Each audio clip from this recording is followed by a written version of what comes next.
예, 안녕하세요. 홍순례입니다. 저희 홍순례 박사 TV에서는 사주, 장명, 꿈의 몽, 한자, 교양에 관한 동영상을 올리고 있습니다. 많은 성원을 부탁드립니다. 이번 시간에는 한자어에 관한 이야기를 중점적으로 하겠습니다. 먼저 한자와 나의 인생길에 관해서 제가 강원사대 국어교육과를 졸업했습니다. 그래서 고교 국어교사로 33년 재직하고 교감으로 명예퇴직을 했습니다. 강원대 교육대학원의 한문학과를 졸업했고 단국대 일반대학원 한문학과를 졸업해서 박사학위를 받았습니다. 교직에서 저는 학생들에게 한자 교육의 중요성을 역설했습니다. 그래서 1800자 한자 교본을 쓸 것을 반강제적으로 학생들에게 강요를 했습니다. 그런데 학생들은 그러한 억지로 한자 공부시키는 것에 대해서 별로 좋아하지 않았습니다. 그러나 저는 신념적으로 국어 공부하는 데 있어서 한자를 알아야만 국어 공부를 잘할 수 있고 또 사회생활을 하는 데 있어서도 어찌 보면 영어보다도 한자를 아는 것이 우리의 언어 문자 생활에 중요하다고 역설했습니다. 제 개인적으로는 1995년에 파자 이야기 책을 출간했고 또 97년에 한자 수수께끼 책, 또 2011년에 파자 이야기의 개정판이라 할 수 있는 한자와 파자를 엄락사에서 출간했습니다.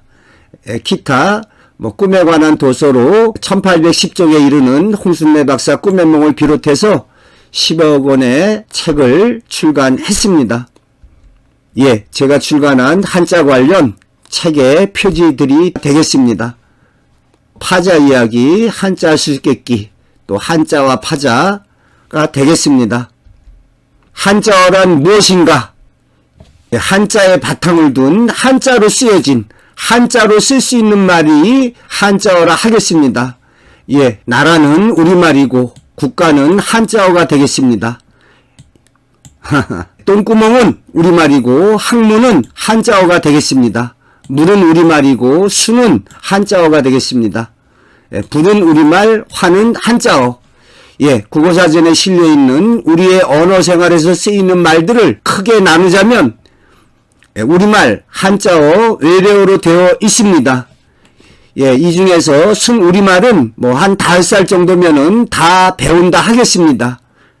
기초적이고 기본적인 말들은 우리말로 되어 있습니다. 하지만 실생활에서 순우리말로는 언어생활이나 문자생활이 되지가 않습니다. 이성적, 논리적, 철학적인 언어는 거의 한자어로 되어 있으며 국어사전에서 70% 이상이 한자어로 되어 있습니다. 만약에 한자어가 우리말이 아니라면 국어사전에 실어서는 안 되겠죠. 이 말은 한자어는 우리말입니다. 한자어의 발음에 있어서도 우리말의 음운조직에 완전 동화된 우리말이라 하겠습니다. 이렇게 천이라고 써놓고 천이라고 발음하는 나라는 지구상에 우리나라밖에 없습니다. 이러한 천의 발음의 원조는 중국이라 하겠습니다. 우리나라도 조선조의 동국정은식 표기라고 해서 중국 사람들이 한자 발음하는 그대로 따라서 적던 때가 있었습니다. 그렇게 적으려고 했던 것이 바로 동국정은식 표기고 세종대왕이 훈민정음 28자를 창제했을 때 우리말에는 좀 필요치 않는 지금은 없어진 순경음이나 이영보래 이러한 글자들은 중국어의 발음을 표기하기 위해서 필요했던 글자라 하겠습니다. 그래서 일부 학자들은 세종대왕이 한글을 창제한 것이 한자음의 발음으로 활용하기 위해서 만들었다. 이러한 주장까지 세종대왕은 훈민정음 어지에서 나란 말씀이 뒷국과 달아 문자어로 서로 삼았디 아니할세 이런 전차로 어린 백성이 어리석은 백성이 제 뜻을 실업하지 못하는 놈이 하니라 그런 사람이 많다. 내 일을 어여삐 여겨 서로 28자를 맹가노니 사람마다 하여금 쉽게 이겨서 날로 쓰매 편안케 하고자 할 따름이다. 이렇게 자주정신, 애민정신, 실용정신을 나타내주고 있습니다. 하지만 이러한 한글의 발음을 이용해서 보다 정확한 중국어 발음을 표기하고자 하는 목적도 있었으리라고 봅니다. 그래서 동국정운이라는 책이 있습니다. 예, 천자 발음의 원조는 중국이라 하겠습니다. 티엔, 천자의 발음에 있어서 오늘날 중국에서는 티엔로 발음하고 있습니다. 즉 티엔이 텐진 조약이라고 들어보셨을 것입니다. 그런데 우리나라에서는 이 자를 천이라고 발음했습니다. 그러한 것이 오늘날 천으로 변했습니다. 한 100여 년 전만 하더라도 서당에서 학생들이 공부할 때 하늘 편, 따, 디 편으로 발음했습니다. 이것이 우리 국어의 음운조직에 맞춰져서 국외음화로 티읕이 치읕이 되고 단모음화로 여가 어로 돼서 천이 되었습니다. 한편 일본에서는 천을 갖다가 이렇게 된으로 발음하고 있습니다. 뜻으로 읽는 훈독으로는 시로 발음하고 있습니다. 이 시의 발음이 우리말에 해가 변해서 시가 되었습니다. 우리가 이렇게 날일자를 써놓고 야 저거 발음은 해라고 하는 거야 그랬더니 일본 애들이 혓바닥이 좀 짧은지 해 그러니까 히 그렇게 됐습니다. 그래서 이 조일이라고 그래서 아침 해 일본어로 아사히가 되겠습니다. 그 아사히 맥주 예 우리는 그래도 한자 공부하기가 쉽습니다. 우리는 한자의 도금을 읽을 때 이자가 나타나면 무조건 일이라고 있습니다. 예, 일본에서는 한자음의 발음이 음으로 읽는 음독, 또 뜻으로 읽는 훈독이 있습니다. 일본에서는 또 일자를 아주 여러 가지로 읽습니다. 그래서 뭐 음독으로 읽을 때 니온, 니본, 니꼬 이렇게 일자 발음이 됩니다. 또 아사히, 뭐 마이 니찌 이렇게 히, 니찌 그런데 일본어 발음에 있어서 음독은 뭐 우리말과 거의 유사합니다. 다이간민국국, 대한민국, 박다이도료, 박대통령 뭐 좀 비슷하지 않습니까? 제가 농담삼아 얘기하자면 일본어의 음독 발음은 우리가 술 한잔 먹고 하는 발음이 일본어 발음과 유사하다 하겠습니다. 우리가 제정신일 때 어이 택시 이러는데 술이 취하게 되면 어이 따꾸시 이렇게 택시 발음이 안 나올 수 있는 대통령 어이 날 노려 이렇게 되겠습니다. 우리의 언어 생활에서 한자어의 사용이 주류를 이루고 있습니다. 그런데 순우리말 사용이 좀 천박하게 여겨지고 한자어의 사용이 좀 교양 있는 언어라는 문화적 관습으로 되어 있는 여건이라 하겠습니다. 예를 들어서 뭐 똥구멍 야 그런 말 쓰지 마 학문이라고 그래라 똥 누러 간다 그런 말 하지 말고 뭐 변소에 간다 화장실에 간다라고 얘기해라 이렇게 가르치고 있습니다. 또한 걱정스러운 것은 한자어에서 나아가서 오늘날 외래어 사용도 아주 엄청난 속도로 늘어나고 있습니다. 제가 얼마 전에 이 베프라는 말을 보았습니다. 그런데 베프가 무슨 뜻인지 모르겠는 거예요. 명색이 제가 그래도 한문학 박사인데 또 국어교사를 33년여 해왔는데 아니 베프라는 말이 뭔 뜻이야? 아 참. 이 동영상을 시청하시는 분 가운데 베프라는 말의 뜻을 아시는 분이 있고 아마 모르시는 분이 있을 겁니다. 그래서 제가 찾아봤더니 뭐 베스트 프렌드 좋은 친구 최고의 친구를 갖다가 줄여서 베프라고 한답니다. 그러니까 좋은 친구 최고의 친구 빌런. 요거는 뭐 영어 공부하면은 뭐 악당 이런 뜻인 거는 알겠는데 뭐 이렇게 쓰임을 보면은 이렇게 뭐 악당 악한으로 쓰이는 것 같지도 않고 이렇게 우리 일상생활에 외래어가 너무 판친다고 할까요? 아주 늘어나고 있습니다.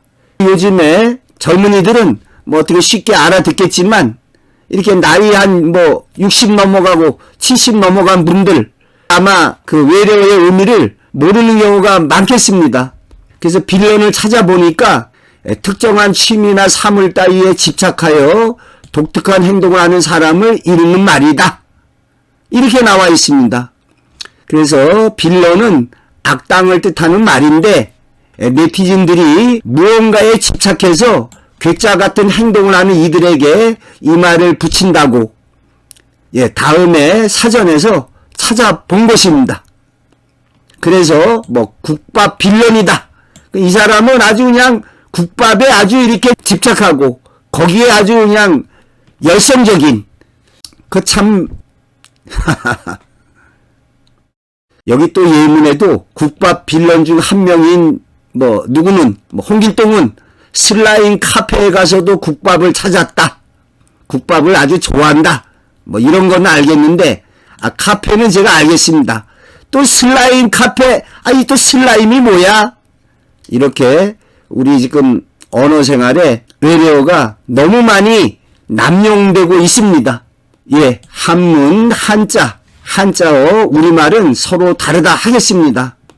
어떤 사람은 이 한문과 한자를 혼동합니다. 한문은 말 그대로 한자로 쓰여진 문장이 되겠습니다.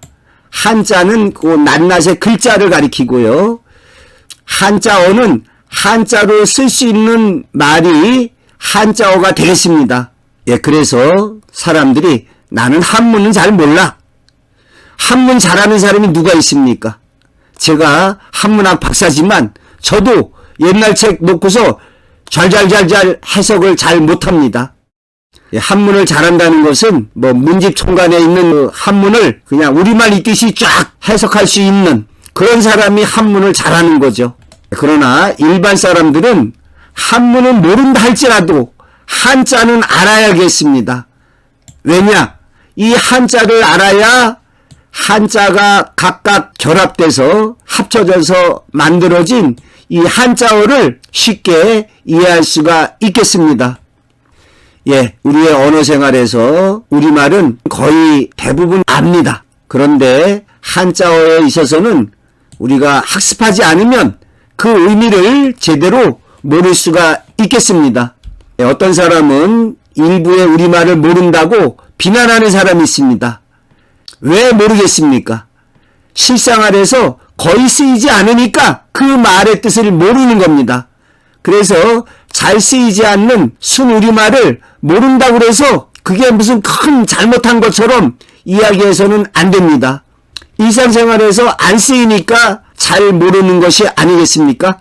예를 들어서 시나브로라는 말을 지금은 거의 다 압니다.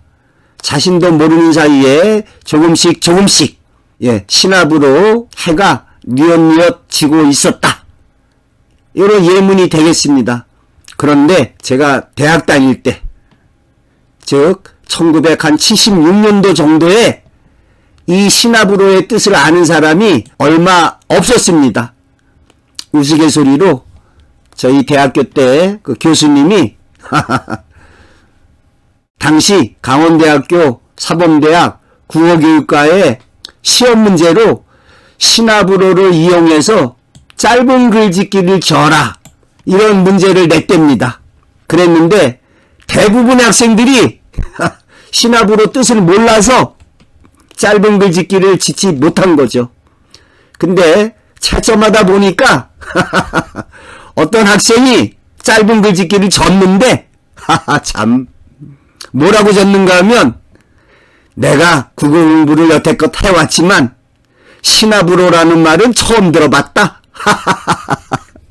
그래서 이 교수님이 야 요놈 봐라 요거 맞은 거로 해줘야 되나 틀린 거로 해줘야 되나 그 학생은 시나브로라는 뜻을 모르는 거죠.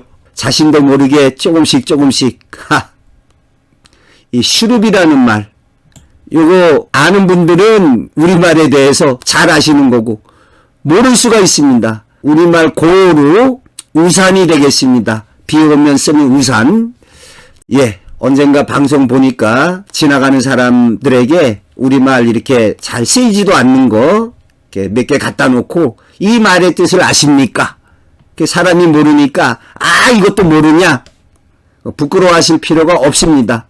막말로 고등학교 국어교사 33년 하고 명퇴한 제가 모르는 우리말은 심한 말로 모른다고 해서 그거 머리 극적거리고 부끄러워하실 필요도 없습니다. 일상생활에서 거의 안 쓰이니까 모르는 거 아니겠습니까? 우리말에 웬만한 거는 5살, 6살 정도면 다 잘합니다.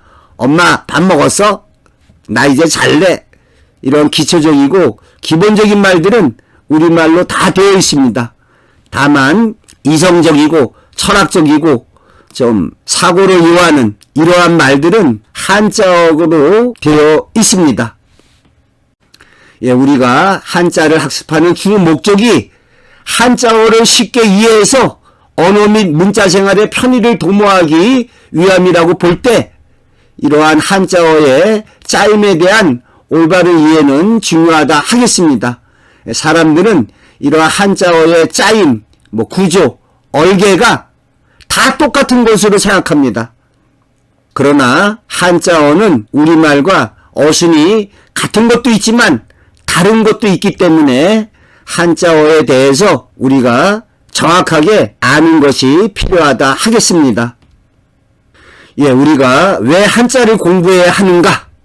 예, 한자를 공부함으로써 수많은 한자어를 보다 쉽게 이해할 수 있기 때문에 우리가 한자를 배워야 하는 것이라 하겠습니다.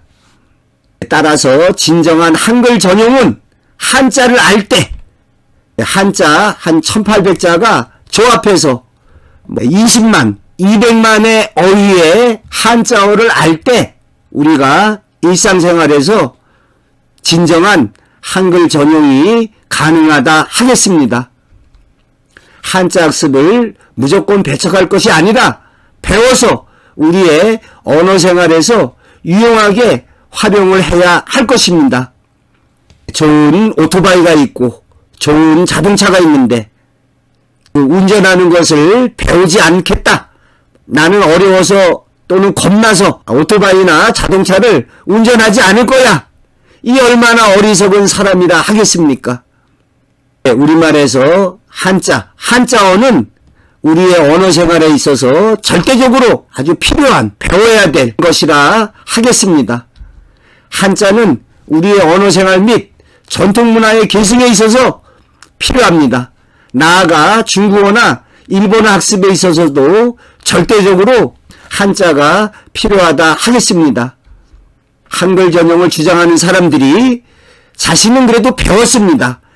그래서 어느 정도 한자를 알고 있기 때문에 한글 전용을 운운하고 또 한글로 써놔도 무슨 뜻인지 좀 알 수가 있을 것입니다.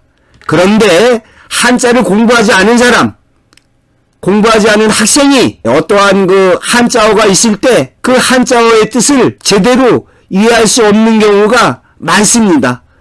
진정한 한글 전용이 이루어지자면 한자어로 쓰여진 한자어에 대해서 쉽게 이해할 수 있는, 올바르게 알 수 있어야 가능하다 하겠습니다.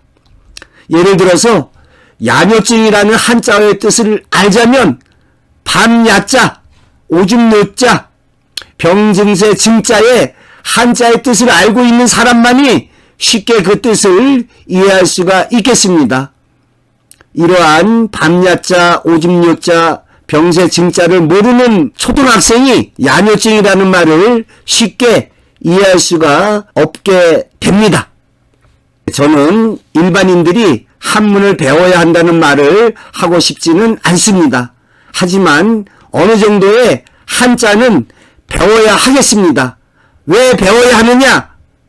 수많은 한자어를 보다 쉽고 편리하게 이해하기 위해서입니다. 한자의 조합에서 이루어지는 수십만, 수백만의 한자어를 쉽게 이해할 수 있기 때문입니다. 우리가 국어 시간에 배우는 구절풀이 등에서 대부분이 난해한 경우에 그것이 한자어나 고사성어와 관련된 경우가 많습니다. 저는 한자를 좋아해서인지 고전이 그렇게 쉽고 재미있었습니다. 그런데 한자에 관한 기본 소양이 좀 떨어지는 학생들은 예를 들어서 국어 시간에 정철의 관동별곡을 배우는 데 있어서 잘 이해를 못합니다. 그 나오는 여러 구절들이 한자나 고사에 관해서 좀 얽혀있기 때문에 쉽게 이해를 하지 못합니다. 관동별곡의 첫 시작이 강호의 병이 깊어 중림에 누웠더니, 강호의 병이 깊다는 게 무슨 뜻이야? 그래서 천석고왕 이야기를 해줍니다. 그런데 천석고왕이 생천자, 도석자, 그리고 여기 고왕, 명치 끝에 고왕이라는 한자의 뜻을 이해를 해야 그 다음에 자연을 몹시 사랑해서 그것이 고칠 수 없을 정도로 깊은 병이 든 것처럼 자연에 빠져 있다, 자연을 좋아한다, 이해가 가능하다 하겠습니다. 이렇게 전통문화의 계승면에서도 언어문자 생활에 있어서 한자어에 대한 이해가 필수적이라 하겠습니다. 이러한 한자어를 알기 위해서 한자 학습이 선행되어야 하는 것이라 하겠습니다.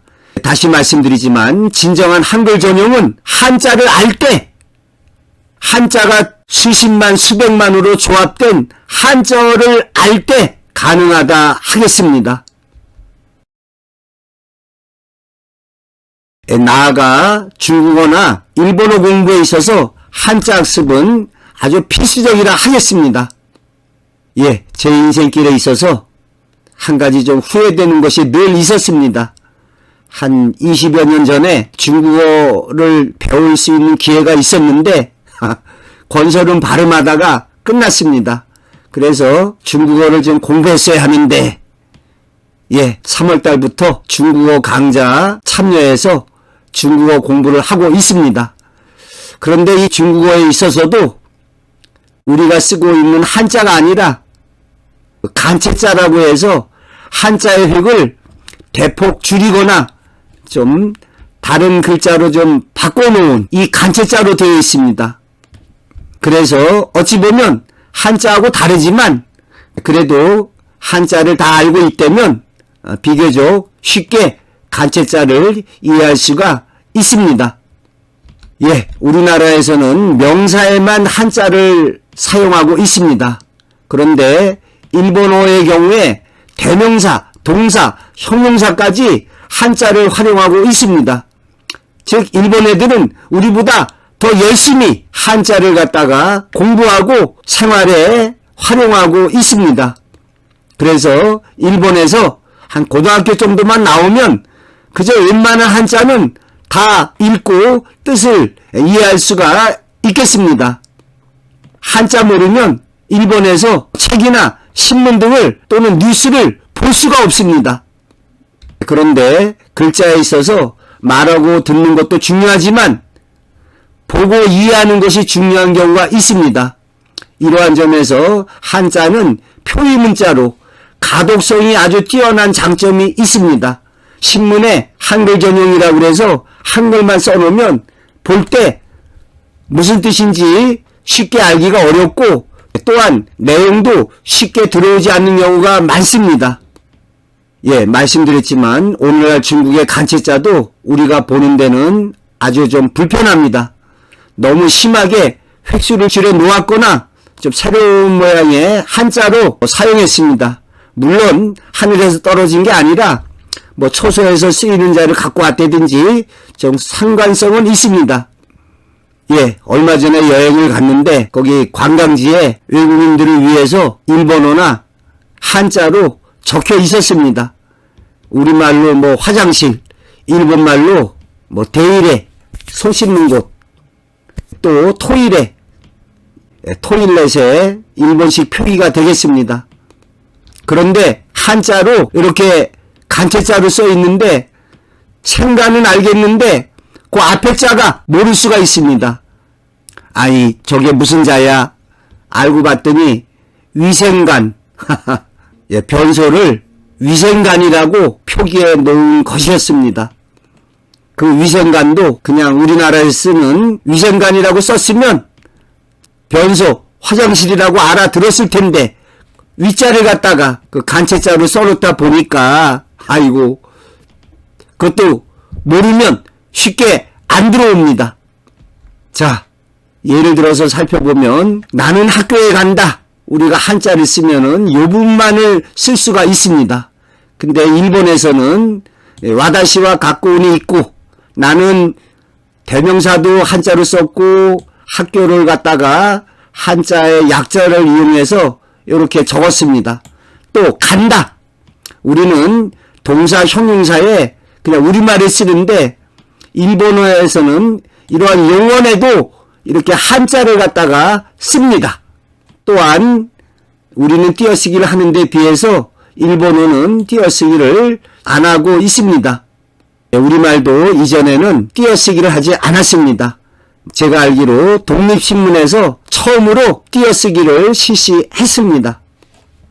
아이고 제가 중국어 요즘 배우러 다닌다고 그랬는데 우리말로 해석하면 학교 나는 간다 학교에 우리말하고 어순이 다릅니다.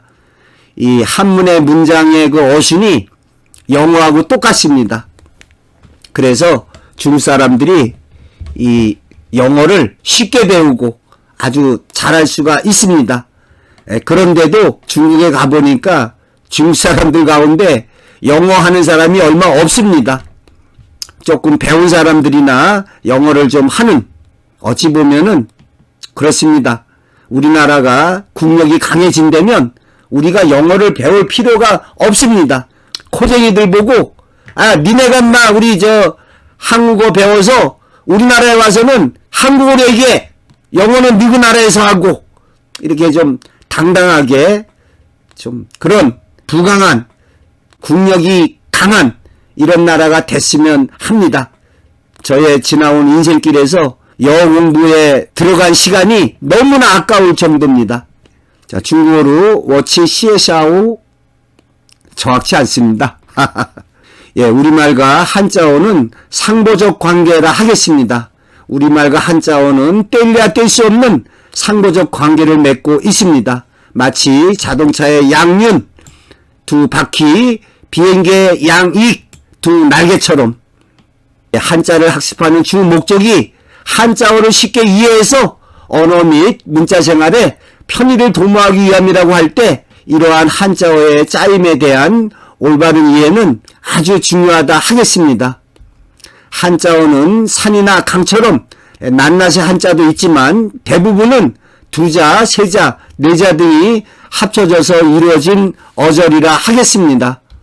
낱낱의 한자가 합쳐진 한자어가 모여져서 한문이 되고 한문 문장에서 부분 떼어낸 어절이 한자어가 된다 하겠습니다.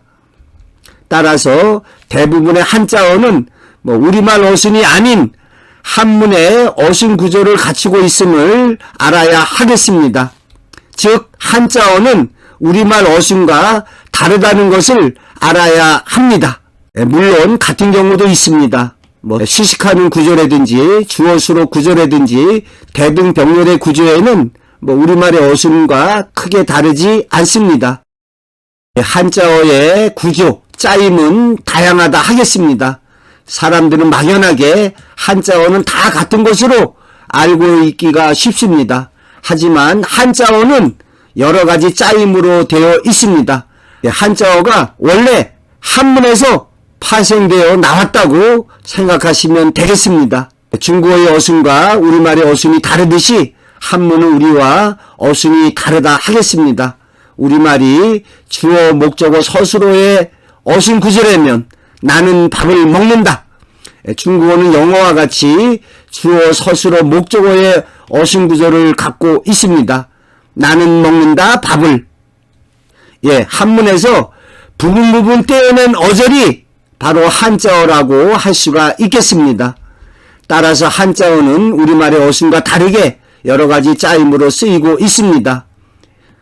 모르는 한자어가 나왔을 때 낱낱이 한자의 뜻을 알고 있다면 수로, 목적어, 구조 등 여러 가지로 바꾸어서 대입시켜서 가장 자연스러운 것을 선택하면 되겠습니다. 말씀드렸지만 한문 문장의 어순에 있어서도 우리말 어순과 일치하는 것도 상당수 있기도 합니다. 수식의 구조나 주어 수로 구조, 대등병렬의 구조 등에서 우리말 어순과 일치하기도 합니다. 예를 들어서 진인사 대천명, 사람이 할 일을 다하고 하늘의 명을 기다려라, 이러한 한문 문장이 있을 때 천명은 하늘의 명이라는 수식 구조로 되어 있습니다. 이 천명을 한자어에서 그대로 사용하고 있습니다. 지진이란 말이 땅지자, 진동, 흔들린다. 땅이 흔들린다는 주어 수로 구조로 그대로 사용하고 있습니다. 일출, 해가 뜨다, 일몰, 해가 지다. 우리말 어순과 같다 하겠습니다. 또한 부모, 형제, 대등병렬 구조에서도 해석에 별 문제가 없겠습니다. 하지만 독소라는 한자어는 우리말 어순과 다르다 하겠습니다. 이 독소라는 한자어는 읽을 독자, 동사와 책이라는 명사로 되어 있습니다. 즉 A 플러스 B의 구조로 되어 있는데 이 경우에 B를 애하다, 즉 책을 읽다, 이렇게 해석을 해야 하겠습니다. 금연, 연기를 금하다, 담배 피지 말라는 얘기입니다. 자, 무식이라는 말도 우리말로 아는 게 없는, 즉 식무가 아니라 무식이라고 우리말과 어순이 다르게 말하고 있습니다. 이러한 한자어를 많이 알고 있다면 한문의 문장을 해석하는데도 유용하다 하겠습니다. 한자어가 모여서 이루어진 것이 한문의 문장을 이루기 때문입니다. 이러한 한자가 서로 조합돼서 쓰이는 한자어의 짜임은 다양하다 하겠습니다. 세분에서 12가지로 분류해서 한자어를 예로 들면서 살펴보도록 하겠습니다. 첫째로 대등병렬 구조가 있습니다. 둘째로 수식 구조가 있습니다. 셋째로 주어 수로 구조가 있습니다. 넷째로 수로 목적어 구조가 있습니다. 다섯째, 수로 플러스 보호의 구조가 있습니다. 또한 조자, 인정, 또 접두사가 붙은 경우에, 전미사가 붙은 경우에, 또한 대등병렬의 구조이면서 운율면을 고려한 쌍성 처분이 있습니다. 또 성어가 있고, 이러한 것들이 서로가 합쳐지는 상호 결합된 경우에 한자어가 있겠습니다. 다음 시간에 이러한 한자어의 구조, 짜임에 관해서 아주 재미있는 한자어로 예를 들면서 살펴보도록 하겠습니다. 많은 성원을 부탁드립니다.